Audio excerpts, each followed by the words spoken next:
infak dan sodako mencapai 500 triliun rupiah, 327 triliun dari potensi zakat, 187 triliun dari potensi wakaf. Angka yang sangat fantastis untuk mensejahterakan umat dan dapat mengurangi angka kemiskinan. Potensi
dengan menyebut nama Allah yang Maha Pengasih lagi Maha Penyayang. Ambillah zakat dari sebahagian harta mereka. Dengan zakat itu kamu membersihkan dan mensucikan jiwa mereka. Dan berdoalah untuk mereka. Sungguh doa kamu itu jadi keberkahan bagi mereka. Dan Allah Maha mendengar, Maha mengetahui. Dewan Hakim yang mulia, hadirin calon penghuni syurga. Asbabun nuzul ayat tadi berkenaan dengan Abu Lubabah dan teman-temannya yang mendatangi Rasulullah untuk memintakan ampun atas dosa dan kesalahan mereka.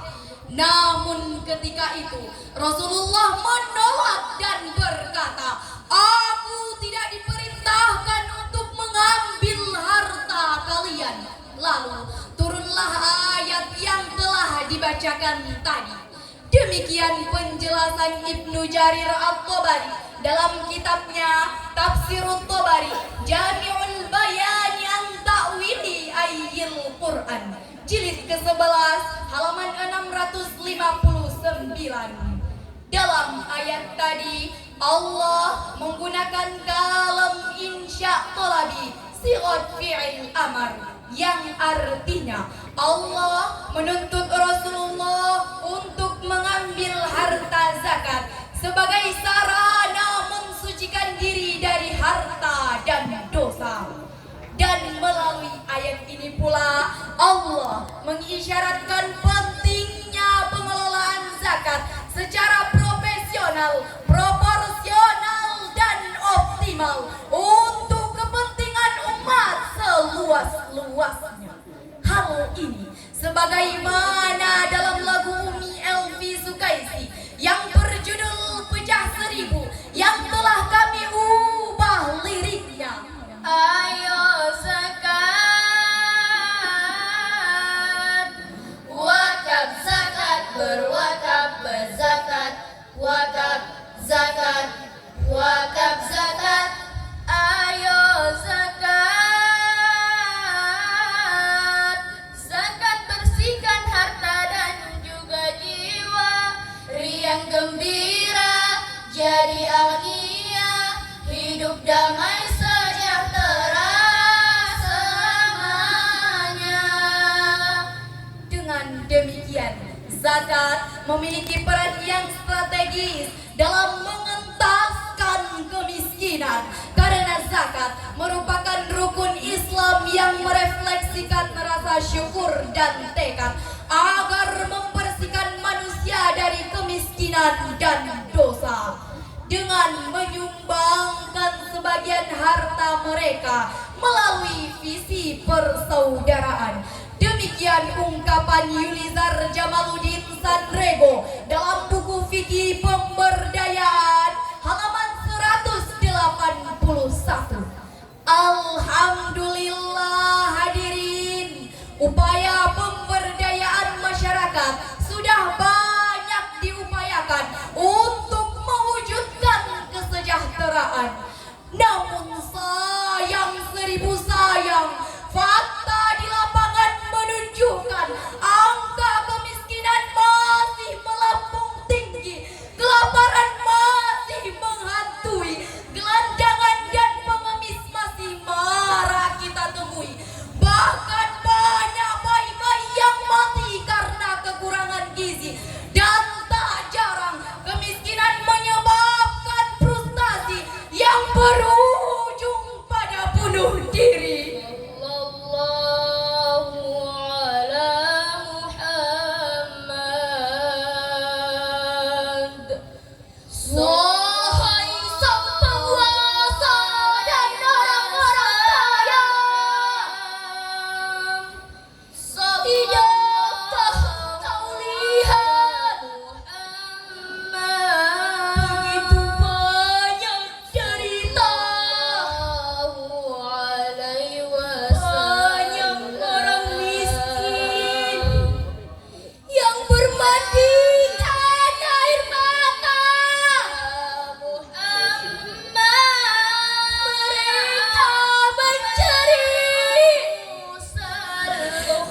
Ya Imam al-Qiblataini.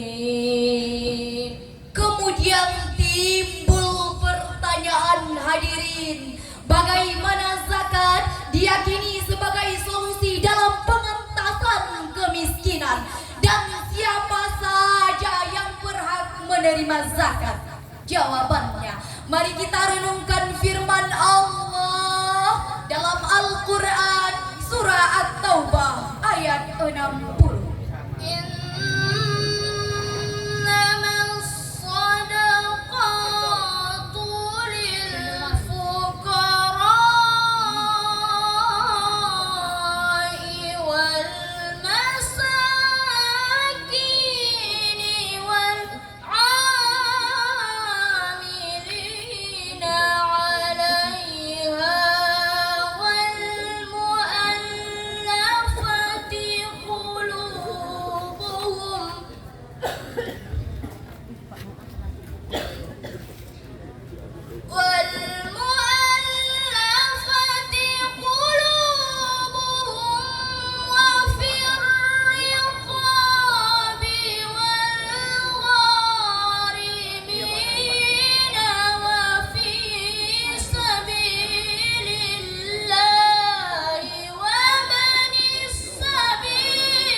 Sebagai suatu ketetapan yang diwajibkan Allah, dan Allah Maha mengetahui, Maha bijaksana, Maha benar Allah, dan Maha agung atas segala firman-Nya.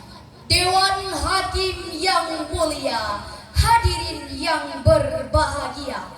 Dalam ayat tadi, Allah mengawali ayat dengan lafaz innama, yang dalam perspektif ilmu ma'ani, lafaz innama merupakan qasar atau taksis, yaitu mengkhususkan sesuatu dengan cara-cara tertentu. Artinya, potensi zakat secara khusus dimanfaatkan oleh orang-orang miskin, para pengurus zakat, hamba sahaya, para mualaf, orang-orang yang berhutang, sabilillah dan ibnu sabil.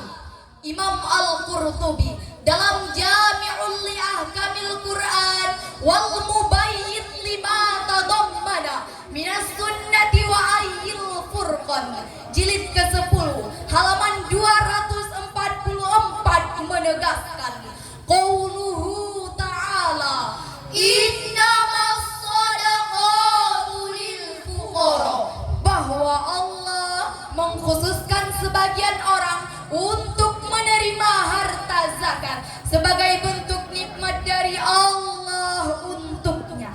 Di samping itu hadirin, Allah juga mewajibkan kepada mereka untuk menyisihkan sebagian harta kepada mereka, kepada orang-orang yang tidak seberuntung mereka, untuk visi persaudaraan, untuk penguatan umat.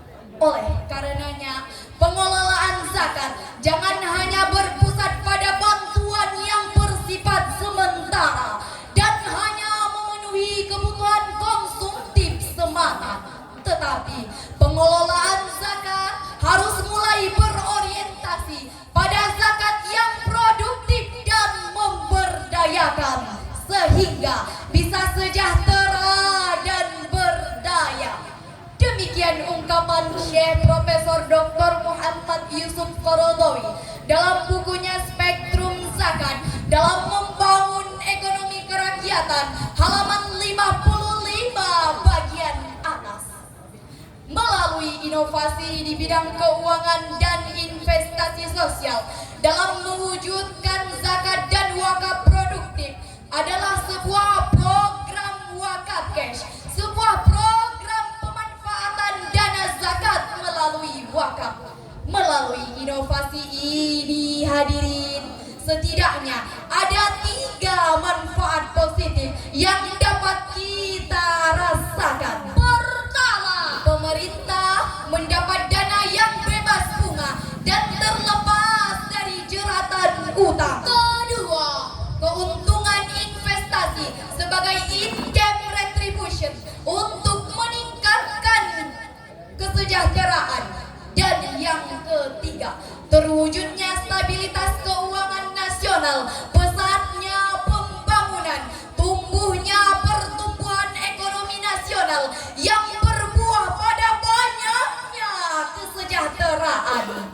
Demikian kutipan dalam tajuk Cash Wakaf, an Innovative Instrument, dalam jurnal internasional Review of Social Science and Humanity tahun 2013, jilid kelima, halaman 6 sampai 7. Dari syarahan kami dapat kita ambil kesimpulan bahwa pengelolaan zakat yang profesional di samping pemenuhan kebutuhan yang bersifat konsumtif menjadi solusi yang tepat bagi terwujudnya generasi yang iman dan imunnya kuat, tubuhnya sehat, IQ-nya hebat, pendidikannya bertingkat-tingkat, rumahnya bertingkat, sehingga menjadikan generasi Indonesia sebagai generasi yang kuat, hebat, bermartabat dan berdaulat.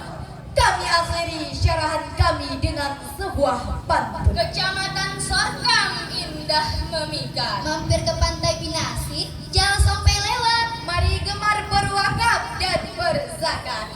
Doi Indonesia mencarikan generasi yang kuat dan taat. Wassalamualaikum warahmatullahi wabarakatuh. Waalaikumsalam warahmatullahi wabarakatuh.